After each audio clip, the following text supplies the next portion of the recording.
West Bengal உத்தரபாரா கொன் நகர்ல ஒரு வீட்ல 8 வயது சிறுவன் இறந்து போன நிலையில இருக்கிறதா போலீஸ்க்கு ஒரு தகவல் கிடைக்குது. அந்த முதல் தகவலை பாதிக்கப்பட்ட சிறுவனோட பக்கத்து வீட்ல இருக்கிற மற்றொரு சிறுவன் டியூஷனை முடிச்சுக்கிட்டு தன்னோட நண்பன் கூட போய் விளையாடலாம்னு நினைச்சு அவங்க வீட்டுக்கு போகும்போதுதான் அந்த சிறுவன் இறந்து கிடக்கிறத பார்த்து அதிர்ச்சி அடைஞ்சு தன்னோட பெற்றோர்கள் கிட்ட சொல்லி இருந்திருக்காரு. அப்படி பாதிக்கப்பட்ட சிறுவனோட வீட்ல பெற்றோர்கள் யாரும் இல்லாம தனிமையில இறந்து கிடந்ததா சொல்லப்படுது. அன்னைக்கு அந்த சிறுவனுக்கு என்ன நடந்ததுன்றத பத்தி இன்னைக்கு கொஞ்சம் டீடைலா பாத்துடலாம். Welcome to DFT crime. நான் உங்களுடைய கொல்கத்தால இருந்து 26 கிலோமீட்டர் தொலைவுல இருக்கிற கொன் நகர்ல வாழ்ந்துட்டு வர தம்பதிகள் தான் பங்கஜ் சாந்தா தம்பதிகள். இவங்களுக்கு 8 வயதுல ஒரு மகன் இருக்கிறதா சொல்லப்படுது. அவருடைய பேரு ஸ்னேகன்ஷி. பங்கஜ் கொல்கத்தால இருக்கிற ஒரு தனியார் நிறுவனத்துல வேலை பார்த்துட்டு வரதாவும் சொல்லப்படுது. அவரு அடிக்கடி வெளியூர் வேலைகளுக்கு போறதால சாந்தா தான் 8 வயது சிறுவனான ஸ்னேகன்ஷிய பாத்துக்கிட்டு வந்தாங்க. அதே வேளையில சாந்தாவும் உள்ளூர்ல இருக்கிற ஒரு தனியார் ஹோட்டல்ல வேலை பார்த்துட்டு வந்திருக்காங்க. 8 வயதான ஸ்னேகன்ஷி அதே ஊர்ல ஒரு தனியார் பள்ளியில 4ஆம் வகுப்பு படிச்சுட்டு வந்திருந்திருக்காரு. பங்கஜ்க்கும் சாந்தாவுக்கும் 2012ல தான் திருமணம் ஆகியிருக்கு. அவங்களுடைய திருமண வாழ்க்கை நல்லபடியா தான் போயிருந்திருக்கு. பங்கஜ் அடிக்கடி வெளியூர் வேலைகளுக்கு போக இருக்கிறதால சாந்தா தான் தன்னுடைய குழந்தைய பாத்துக்கிட்டு வந்தாங்க. பிப்ரவரி 16ஆம் தேதி வழக்கம் போல பங்கஜ் வெளியூர் வேலைகளுக்கு போறதுக்காக கிளம்பிட்டாரு. அதே நாள் சாந்தாவும் தன்னுடைய மகனை ஸ்கூலுக்கு அனுப்பிட்டு தன்னுடைய ரெஸ்டாரண்ட் வேலைக்காக வீட்ல இருந்து சாந்தாவும் கிளம்பிட்டாங்க. எப்பவுமே வழக்கமா சாந்தாவும் பங்கஜும் வேலைக்கு கிளம்பிட்டாங்கன்னா ஸ்னேகன்ஷி ஸ்கூலை முடிச்சுட்டு வந்து பக்கத்து வீட்டு பிள்ளைங்க கூட விளையாடிக்கிட்டு இருப்பாரு. அன்னைக்குமே ஸ்கூல் முடிச்சுட்டு வந்த ஸ்னேகன்ஷி பக்கத்து வீட்டு பிள்ளைங்க கூட விளையாடிக்கிட்டு தான் இருப்பாருன்ற எண்ணத்துல சிறுவனுடைய தந்தையும் தாயும் நினைச்சிருந்திருக்காங்க. அவங்களுடைய வேலைகளை முடிச்சுட்டு வர்றதுக்கு லேட் ஆகும்ன்றதால தன்னோட மகன் வழக்கம் போல பிள்ளைங்க கூட விளையாடிக்கிட்டு தான் இருப்பாருன்ற எண்ணத்துல இருந்திருக்காங்க.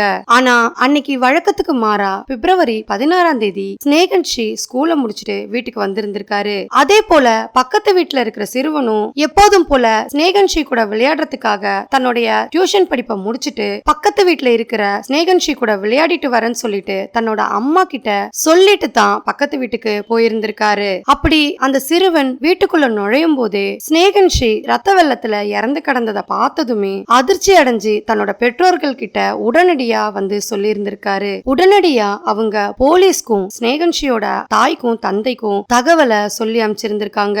இந்த தகவலை கேட்டதுமே தாய் சாந்தாவும் பங்கஜும் அதிர்ச்சியில உறைஞ்சு போறாங்க.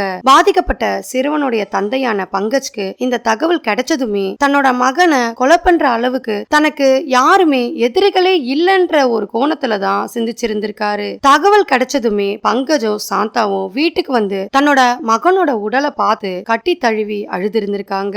அந்த நேரத்துல சாந்தாக்கும் பங்கஜ்க்கும் அந்த இடத்துல எப்படி நடந்தது என்ன நடந்ததுன்றது தெரியாம ஒரு புரியாத சூழலுக்கு தள்ளப்பட்டிருக்காங்க. சம்பவம் நடந்த இடத்துக்கு வந்த போலீஸ் அவங்களுடைய வழக்கமான விசாரணைய ஆரம்பிச்சாங்க. சிறுவனுடைய உடலை மீட்டு அட்டாப்சிக்கு அனுப்பிட்டாங்க. பாதிக்கப்பட்ட சிறுவனுடைய தாயான சாந்தா கிட்டையும் அவங்களுடைய கணவரான பங்கஜ் கிட்டையுமே விசாரணை நடத்தினாங்க போலீஸ். பக்கத்து வீடுகளிலும் விசாரணை நடத்தி வந்த போலீஸ்க்கு சிறுவனுடைய கொலை ராபரிக்காக கூட பண்ணிருக்கலான்ற கோணத்திலையும் விசாரணை நடத்தி பார்த்தாங்க. இந்த வழக்க முதல்ல மர்மமான முறையில இறந்த வழக்கு மாதிரி தான் பதிவு செஞ்சாங்க போலீஸ். இந்த வழக்க பல கோணங்கள்ல பல பேர்கிட்ட பல விசாரணைகள் நடத்தியுமே போலீஸ்க்கு எந்த ஒரு தகவலுமே கிடைக்காம இருந்தது. ஏன்னா இந்த கொலை வீட்ல பெற்றோர்கள் இல்லாத நேரத்துல தனிமையில நடந்ததால ராபரியா இருக்கலான்ற கோணத்துல தான் அதிகப்படியான விசாரணைய கொண்டு போனாங்க. பக்கத்து வீடுகள்ல போலீஸ் இந்த கொலையை பத்தி விசாரணை நடத்தும் போது கொலை நடந்த போது வீட்ல பெற்றோர்கள் யாரும் இல்லாம தனிமையில இருக்கும் போதுதான் இந்த கொலை நடந்த மாதிரியான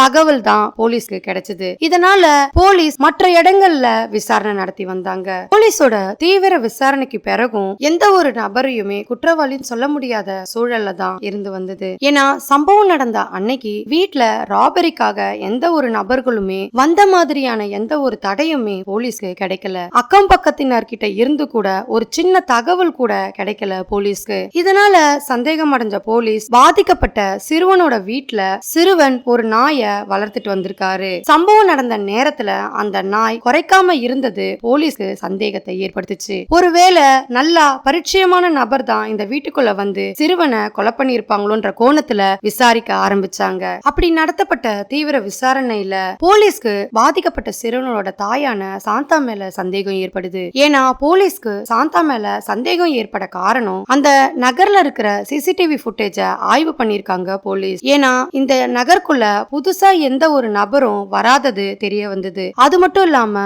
சம்பவம் நடந்த அன்னைக்கு சாந்தா ரெஸ்டாரண்ட்டுக்கு போகாம கொலை செய்யப்பட்ட நேரத்துக்கு கொஞ்ச நேரத்துக்கு முன்னதாதான் வீட்ல இருந்து வெளியாகி இருக்கிறதும் போலீஸ்க்கு தெரிய வந்தது. அதே நேரத்துல பாதிக்கப்பட்ட சிறுவன் வளர்த்து வந்த நாய் வெளியாட்கள் யாராவது வந்திருந்தா கண்டிப்பா கொலைச்சிருக்கோன்ற கோணத்திலையும் விசாரணை நடத்தினாங்க. அந்த நாய் கொலைக்காம இருந்ததுக்கான காரணம் நல்ல பரிச்சயமான நபர் தான் சிறுவனை வீட்டுல கொலை செஞ்சுட்டு வீட்டை விட்டு வெளியேறி இருப்பாங்களோன்ற கோணத்திலையும் விசாரணை நடத்தினாங்க. அப்படி போலீஸ் இந்த கோணத்துல விசாரிக்கும் போதுதான் இதற்கு இடையில சிறுவனோட தந்தையான பங்கஜ் சிறுவன் படித்து வர ஸ்கூல்ல தனிப்பட்ட முறையில கார்ல போகிற தன்னோட மகன் கூட வேறொரு சிறுவன் சண்டை போட்டதா சொல்லியிருக்காரு. ஒருவேளை அந்த சிறுவன் தன்னோட மகனை கொலை செஞ்சிருக்கலாமோன்ற கோணத்துல விசாரணையில சொல்லியிருந்தாரு. ஆனா போலீஸ் பாதிக்கப்பட்ட சிறுவன் கிட்ட சண்டை போட்ட மாணவன் கிட்டயும் அந்த காரை ஓட்டிட்டு வந்த டிரைவர் கிட்டயுமே விசாரணை நடத்தினதுல அவங்களுக்கும் பாதிக்கப்பட்ட சிறுவனுக்கும் எந்த ஒரு சம்மந்தம் இல்லைன்றது போலீஸ் விசாரணையில தெரிய வந்தது. போலீஸ்க்கு கொஞ்சம் கொஞ்சமா தகவல் கிடைக்க ஆரம்பிச்சது. இதனால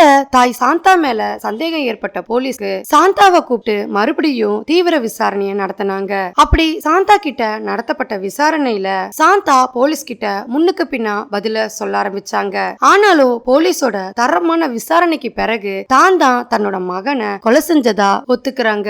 இத கேட்ட போலீஸும் சாந்தாவோட கணவருமே அதிர்ச்சி அடைகிறாரு. ஆனா தன்னோட மனைவியான சாந்தா தன்னோட மகனை கொலை செஞ்சிருக்கான்றத தெரிஞ்சதுமே அவரால அதிர்ச்சியில பேச முடியாத ஒரு சூழல்ல தள்ளப்பட்டாரு. பங்கஜ்க்கு தன்னோட மகன் வேற ஏதோ ஒரு காரணத்துக்காகவும் வேற நபரால தான் தன்னோட மகன் கொலை செய்யப்பட்டிருப்பாருன்ற சிந்தனையில தான் இருந்திருக்காரு. ஆனா தன்னோட மனைவியே தன்னோட மகனை கொலை செய்தது அவரால ஏத்துக்க முடியாத சூழல்ல இருந்து வந்தாரு. போலீஸ் சாந்தா கிட்ட நடத்தப்பட்ட விசாரணையில சாந்தாவுக்கு நெருக்கமான பெண் தோழியான இக்பத் பர்வீன் சொல்லப்படுற பெண் ஒருவர் இருக்கிறதா விசாரணையில தெரிய வந்திருக்கு. சாந்தாவோட தோழியான பர்வீனுக்கு 2018 திருமணமாகி கொஞ்ச நாட்கள்லயே தன்னோட கணவரை விட்டு பிரிஞ்சு தன்னோட தாய் வீட்லயே இருந்து வந்திருக்காங்க. பர்வீனுக்கும் சாந்தாவுக்கும் ஓரின சேர்க்கை காதல் இருந்து வந்ததா சொல்லப்படுது. கடந்த பிப்ரவரி 16 பர்வீனும் சாந்தாவும் தன்னோட வீட்ல ஓரின சேர்க்கையில ஈடுபட்டுக்கிட்டு இருக்கும்போது நெருக்கமான சூழல்ல இருக்கும் போதே சாந்தாவோட மகனான ஸ்நேகன்ஷி அவங்கள பார்த்திருந்திருக்காரு. அப்படி பார்த்தவரு தன்னோட அப்பா கிட்ட சொல்றதா தன்னோட தாய் கிட்ட சொல்லியிருக்காரு. இத கேட்ட பர்வீனும் சாந்தாவும் எங்க சிறுவன் வெளியே போய் சொல்லிட்டா தனக்கு அசிங்கம் நேர்ந்திடுமோன்ற எண்ணத்துல சமையல் கட்டுல இருக்கிற காய்கறி கட் பண்ற கத்தியாலேயே சிறுவனை தாக்கி இருந்திருக்காங்க. சிறுவனுடைய கைகள்லயும் கால்களையும் அதிகப்படியா தாக்கியிருக்காங்க. அதோட அப்படி தாக்கும் போது பக்கத்துல இருந்த உருவ சிலையை எடுத்து சிறுவனுடைய மண்டையிலேயே அடித்து சிறுவனை கொலை செஞ்சிருக்காங்க. அந்த இடத்திலேயே ரத்த வெள்ளத்துல சிறுவன் உயிரிழந்ததா சொல்லியிருக்காங்க. அதன் பிறகு இருவருமே அந்த வீட்டுல இருந்து யாருக்கும் தெரியாம வீட்டை விட்டு வெளியேறி இருந்திருக்காங்க. அதன் பிறகுதான் போலீஸ் தகவல் கொடுத்து வீட்டுக்கு வந்து தனக்கு எதுவுமே தெரியாதத மாதிரியான நாடகத்தையும் நடத்திருக்காங்க சாந்தா. சாந்தாவும் பர்வீனும் பல ஆண்டுகளாவே ஓரின சேர்க்கையில இருந்து வந்தது போலீஸோட விசாரணையில தெரிய வந்திருக்கு. இரண்டு நபர்களுமே இரவு நேரங்கள்ல அதிகப்படியா தொலைபேசி வாயில்ல பேசி வந்தது போலீஸோட விசாரணையில தெரிய வந்திருக்கு. அதோட பர்வீன் ஓரின சேர்க்கை காரணமா தான் தன்னோட கணவரையே பிரிஞ்சு தன்னோட தாய் வீட்டுல வந்து தங்கி இருந்திருக்காங்க. அப்படி தங்கினவங்க சாந்தா கூட ஓரின சேர்க்கை தொடர்புல இருந்து வந்திருக்காங்க. பங்கஜ் கிட்ட நடத்தப்பட்ட விசாரணையில தன்னோட மனைவியான சாந்தா பர்வீன் கூட ஓரின சேர்க்கையில இருக்கிறது தனக்கு தெரியும்ன்றதும் பல முறைகள் அவங்களுக்கு தான் அறிவுரைகளை சொல்லி இருக்கிறதாவும் இதனால பல பிரச்சனைகள் தங்களுக்குள்ள வந்திருக்கிறதாவும் போலீஸோட விசாரணையில சொல்லி இருக்கிறதா சில ஊடகங்கள்ல வெளியாயிருக்கு. அது மட்டும் இல்லாம பங்கஜோட மகனான ஸ்நேகன்ஷி சாந்தாவோட மகன் இல்லன்னு பங்கஜோட முதல் மனைவிக்கு பிறந்த மகன் தான்றதும் சொல்லி இருக்காங்க. அது எந்த அளவுக்கு உண்மைன்றது விசாரணைக்கு பிறகுதான் தெரிய வரும்னு சொல்லியிருக்காங்க. சிறுவனோட அட்டாப்சி ரிப்போர்ட்ல சிறுவனுக்கு உடல் முழுவதும் பல பலத்த காயம் இருந்ததா தெரிய வந்திருக்கு போலீஸ்க்கு. அதோட கல்லாலேயே சிறுவனை தாக்கியதும் பலத்த காயம் ஏற்பட்டிருக்கிறதும் அட்டாப்சி ரிப்போர்ட்ல வெளியாயிருக்கு. போலீஸ் இந்த கேஸ பல கோணங்கள்ல விசாரிச்சு வந்தாலுமே ரொம்ப சீக்கிரமா தூரிதமா செயல்பட்டு இந்த வழக்கோடைய குற்றவாளிகளை சீக்கிரம் கண்டுபிடிச்சதுக்காக மக்கள் பாராட்டிட்டு வராங்க. ஓரினை சேர்க்கைனா கூட என்னன்னு தெரியாத ஒரு 8 வயது சிறுவனை தாயே தாக்கி கொலை செஞ்சது அந்த நகர்லயே பெரும் பரபரப்பை ஏற்படுத்தியிருக்கு. அந்த ஊர் மக்கள் சாந்தா சாந்தாவுக்கும் பர்வீனுக்கும் அதிகப்படியான தண்டனை கொடுக்கணும்னு சொல்லி கோரிக்கை எழுப்பியிருக்காங்க. அதோட சிறுவன் இறந்து போன மறுநாள் பர்வீன் தன்னோட தோழிக்கு ஆறுதல் சொல்ற மாதிரியான நாடகத்தையும் நடத்தினாங்கன்னு சொல்லி அந்த ஊர் மக்களே தெரிவிச்சிருந்திருக்காங்க. இந்த வழக்க பத்தி இன்னமும் சாந்தா கிட்ட விசாரணை நடத்திட்டு வராங்க போலீஸ். முழுமையான விசாரணைக்கு பிறகுதான் நீதிமன்றத்துல ஆஜர்படுத்துறதா தெரிவிச்சிருக்காங்க. இந்த கேஸ பத்தின உங்களுடைய தகவலை மறக்காம கமெண்ட்ல சொல்லுங்க. லைக் பண்ணுங்க, ஷேர் பண்ணுங்க. மறுபடியும் வேற ஒரு கேஸோட உங்களை சந்திக்கிறேன். தேங்க்யூ.